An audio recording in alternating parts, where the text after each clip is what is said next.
As a little boy, I remember singing the 12 Days of Christmas.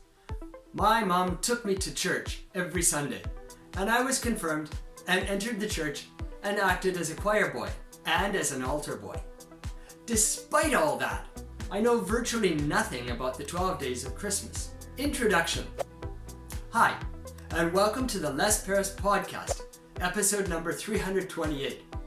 This podcast is excellent for extensive English listening to help you expand your listening vocabulary.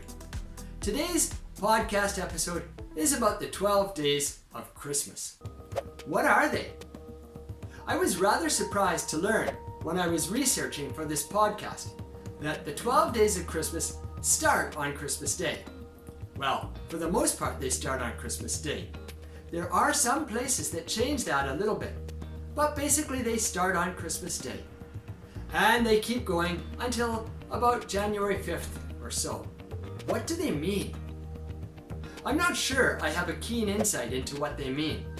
The best I could figure out, without going into enormous detail, is that on every day, there's a slight variation in the way they celebrate. They might eat this, or they might eat that.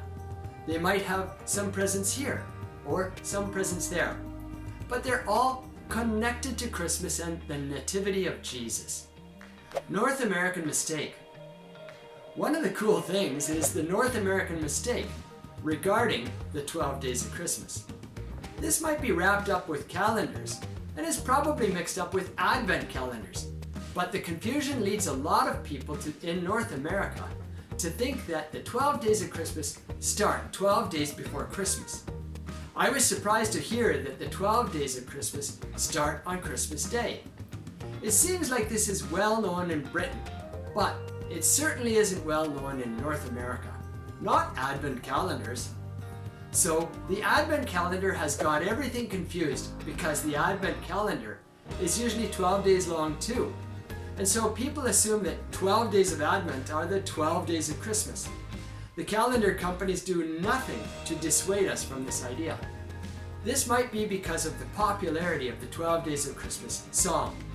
It's a very strong Christmas tradition to sing the song and listen to the song, and have children memorize it at school.